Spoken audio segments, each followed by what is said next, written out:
Hola Águilas, estamos en la semana número 2 del día martes de nuestro estudio, Amar al falto de amor. Nuestra lectura el día de hoy será en el libro de Jonás capítulo 2, los versos del 3 al 4. En el libro de Salmos capítulo 31, el verso 22. Nuestro devocional estará en el libro de Salmos capítulo 31, el verso 22. Y si tú ya tienes listas tus citas, entonces comenzamos. Y dice: me echaste a lo profundo, en medio de los mares, y me rodeó la corriente. Todas tus ondas y tus olas pasaron sobre mí. Entonces dije: desechado soy de delante de tus ojos, mas aún veré tu santo templo. En nuestra cita en el libro de Salmos dice: decía yo en mi premura, cortado soy de delante de tus ojos, pero tú oíste la voz de mis ruegos cuando a ti clamaba. Amén. Palabras claves: decía, prematura, cortado, delante, ruegos, clamaba. ¿Quién estaba en lo profundo de los mares? ¿Por qué estaba ahí? ¿Qué pasaron sobre él? ¿Quién se sentía desechado? ¿Qué esperanza tenía? ¿Qué decía? ¿Qué era lo que sentía? ¿Qué hizo? Observa una acción y el resultado de esa acción. La Biblia dice en Jonás 1, 12, 16, que fue Jonás quien les dijo, y él les dijo: tomadme y lanzadme al mar, y el mar se calmará en torno vuestro, pues yo sé que por mi causa ha venido esta gran tempestad sobre vosotros. Pero en realidad, Dios lo llevó a tomar esta decisión, porque era Dios quien estaba en control de todo, y porque era Dios quien conocía lo que había en el corazón de Jonás. Dios estaba tratando con la resistencia de Jonás, lo llevaba a tomar esta decisión. En medio de su angustia y desesperación en el vientre del gran pez, para reconocer la soberanía de Dios, para reconocer quién estaba al control de todo, para conocer más de el amor de Dios, Jonás reconoce que Dios le llevó a las profundidades. Y lo que pasó en las profundidades, Jonás describe su sentir como el que lo rodeó la corriente.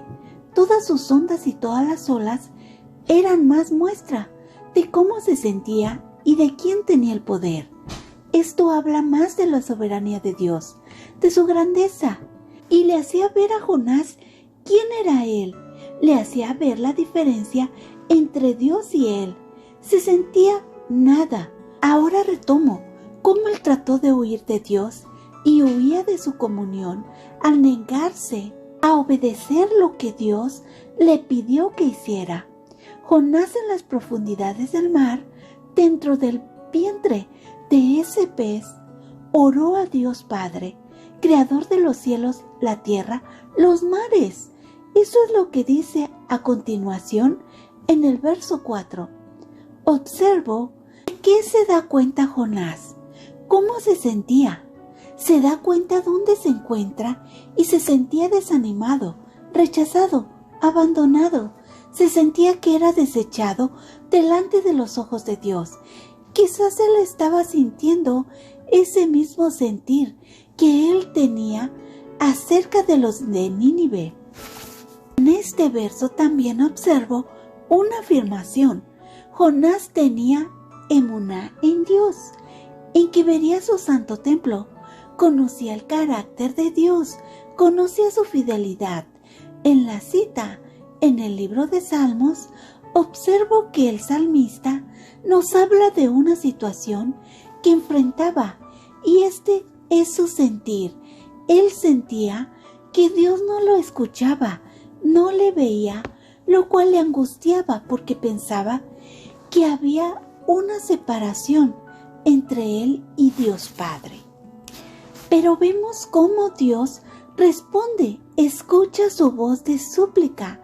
La Biblia dice: pues tú has librado mi alma de la muerte, mis ojos de lágrimas, y mis pies de resbalar.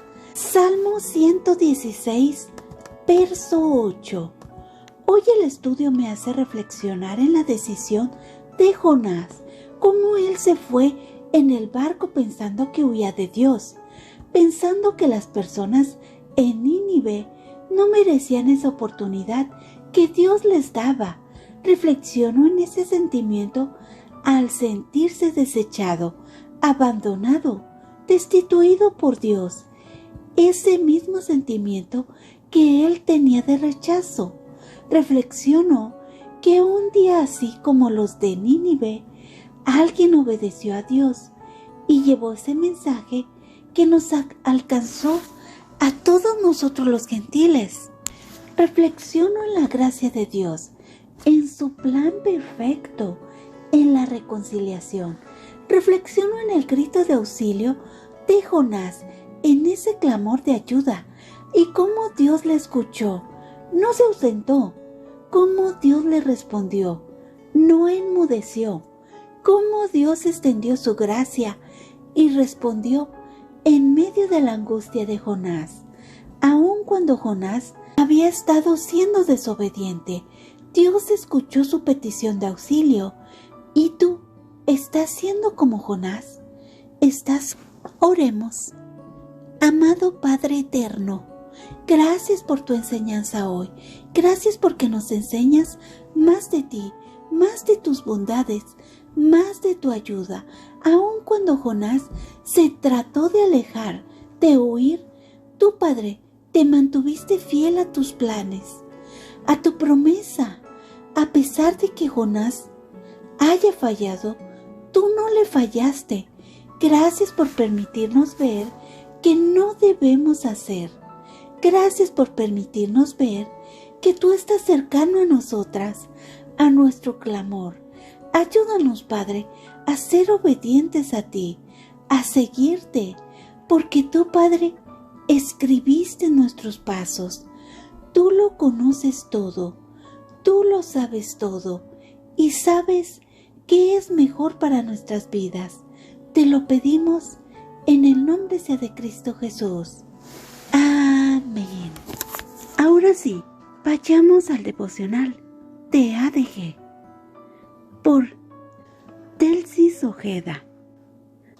En su tiempo de aflicción, David apresuradamente dijo y sintió que Dios se había olvidado de él y que ya no le miraba con favor. Jonás igualmente por un momento imaginó que allá en lo profundo del mar, en la oscuridad del vientre de este gran pez, Dios no oiría su clamor. ¿Has estado en algún momento en el que pensaste que Dios no te oía? ¿Que tu grito por ayuda no era escuchado? Creo que en cierto momento de nuestra vida nos hemos sentido así. Yo me he sentido así, pero al igual que David y Jonás, he podido comprobar que Dios sí estaba oyendo mis ruegos de auxilio y esto me ha llevado a confiar cada vez más en Él. He aprendido que, solo porque a mí me parece que Dios no responde una petición, no significa que Él se olvidó de mí. Dios ha prometido en su palabra que Él terminará lo que empezó en ti y en mí, como lo hizo con David y con Jonás, como lo veremos en este estudio. Estando persuadidos de esto, que el que comenzó en vosotros la buena obra, la perfeccionará hasta el día de Jesucristo. Filipenses 1:6. Aunque a veces pareciera que Dios nos dejó solas, no lo estamos.